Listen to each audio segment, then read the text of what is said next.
நாட்டுக்கு ராஜானா கூட அப்பாவுக்கு பிள்ளை தானே. ஸோ பாலச்சந்தர் சார் அவருக்கு நான் வந்து எப்போவுமே மாணவன் தான். பாலச்சந்தர் சார் அவர்களே, திரையுலக நண்பர்களே, பெரியவர்களே, விநியோகஸ்தர்களே, திரையரங்கு நண்பர்களே, இந்த விழா கேசட் விழா வந்து என்னுடைய படம் கேசட் விழா யூஸ்வலாக செய்ய மாட்டோம், செஞ்சு ரொம்ப நாளாச்சு. அதாவது தளபதி செஞ்சது, அதுக்கு வந்து ஒரு காரணம் இருந்தது. 5 லட்சம் கேசட் வந்து அது விற்பனையாச்சு, அதுக்காக தான் அதை செஞ்சோம். இந்த அண்ணாமலை இந்த கேசட்டு வெளியீட்டு விழா செய்யணுங்கிறதுக்கு பாலச்சந்தர் சார் ஒரு காரணம் சொன்னாங்க.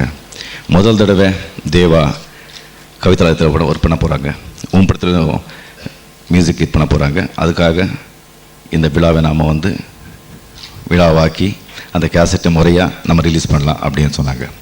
இந்த விழாவின் ஒரு 3 நாயகர்கள், ஒன்று பாலச்சந்தர் சார், இன்னொன்று தேவா அவர்கள், இன்னொன்று வைரமுத்து அவர்கள்.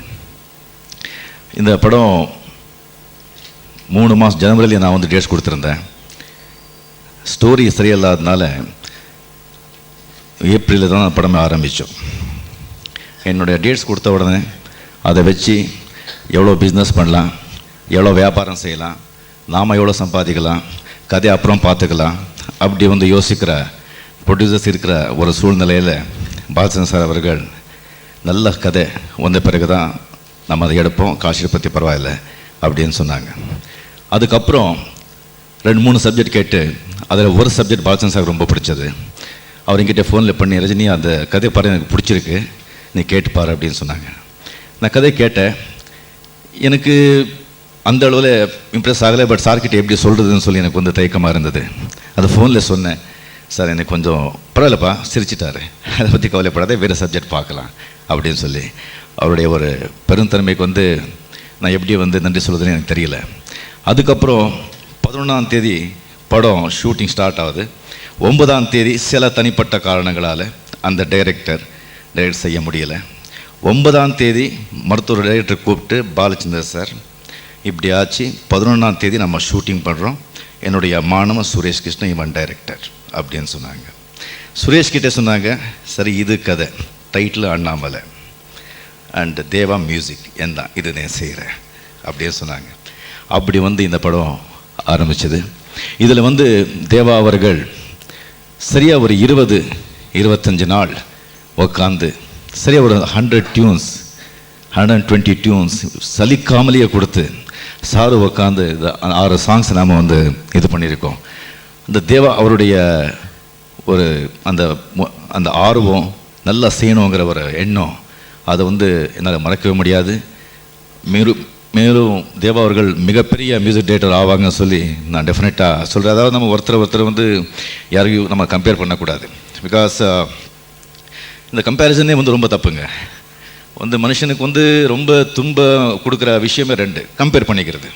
அவன் மாதிரி நான் இருக்கணும், இவன் மாதிரி நான் இல்லை, திஸ்திங், அதுலேருந்து தான் போகாமே ஜெலசி, பேராசை எல்லாமே ஸ்டார்ட் ஆகுது. இன்னொன்று வந்து எதிர்காலத்தை பற்றி எப்போவுமே கவலைப்படுறது, ஐயோ இப்படி ஆச்சுன்னா இப்படி ஆச்சு. இந்த 2 தான் மனுஷனுடைய ஒரு சந்தோஷ நிம்மதிக்கு அழிவுக்கே காரணம். ஸோ தேவா மிக பெருசாக தேவா தான், அவ்வளோதான் நான் இதில் சொல்ல முடியும். ரொம்ப நல்லா பண்ணியிருக்காங்க. அவருக்கு வந்து என்னுடைய சார்பில் கிருஷ்ணன் தேவா சார்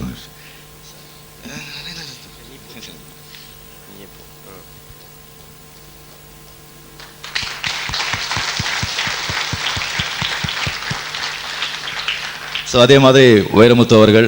சில பேர் யோசனை பண்ணுறாங்க, நாம் வந்து நாம் என்ன நினைக்கிறோமோ, நாம் என்ன பண்ணுறோமோ அதான் எழுதுகிறோம், அதான் பண்ணுறோம், இதாக பண்ணுறோம் அப்படின்னு சொல்லிட்டு. ஒன்று மட்டும் நம்ம தெரிஞ்சுக்கணும், ஜனங்களுக்கு நம்ம படம் கொடுக்குறோம். மக்கள் வந்து முதலாளிங்க மாதிரி, நாம் எல்லாம் அவங்களுக்கு சர்வெண்ட்ஸ். ஸோ முதலாளிக்கு என்ன கேட்குறாங்களோ அதை நம்ம செஞ்சால் தான் அவங்க நம்ம வச்சுப்பாங்க. இல்லைன்னு சொன்னால் போடா வெளியேன்னு சொல்லி அனுப்பிச்சிடுவாங்க.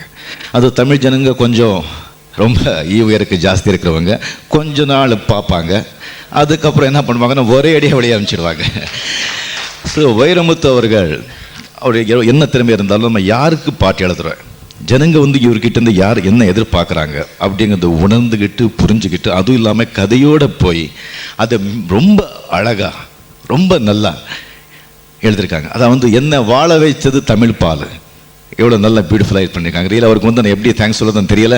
வைரமுத்து அவர்கள் கொஞ்சம் மேடை மேலே வரணும்னு சொல்லி நான் நினைக்கிறேன்.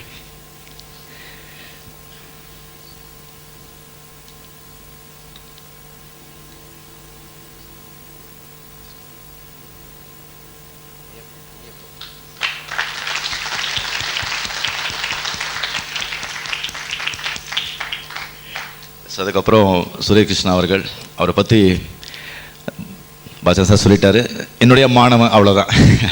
ஸோ சுரேஷ் கிருஷ்ணா பாலச்சந்தர் சாருடைய மாணவர். அவர்கிட்ட வந்து 3 கிரேட் டேலண்ட்ஸ் கம்பைன் டுகெதர். அதாவது ஒன்று, பாலச்சந்தர் சாருடைய ஒரு கல்ச்சர், ஒரு எஜுகேஷன், ஒரு டிக்னிட்டி, ஒரு ரெஸ்பெக்ட், ஒரு நாகரிகம் சொல்கிறாங்கல்ல, அது வந்து சுரேஷ் கிருஷ்ணா இருக்குது, அவர் கூட இருக்குது. இன்னொன்று எஸ்பி முத்துராமன், அவருடைய உழைப்பு, கமர்ஷியலாக எப்படி பண்ணுறது, அந்த உழைப்பு எப்போவுமே உழைச்சிட்டே இருக்கணும், அந்த வந்து ஒரு திறமை அவர்கிட்ட இருக்குது. இன்னொன்று மணிரத்னம், அவரது சொல்கிற விஷயத்தையே வேறு மாதிரி டிஃப்ரெண்ட்டாக எப்படி சொல்லலாம் அந்த மாதிரி. ஸோ இந்த சுரேஷ் கிருஷ்ணா டெஃபினெட்லி இந்த படம் ரிலீஸ் ஆன பிறகு நீங்களே வந்து பார்ப்பீங்க, மிகப்பெரிய டைரக்டர் அவர் தமிழ் ஃபிலிம் இண்டஸ்ட்ரியில் ஆகிறாங்கன்னு சொல்லி நான் ஆண்டவனை நான் வேண்டுகிறேன்.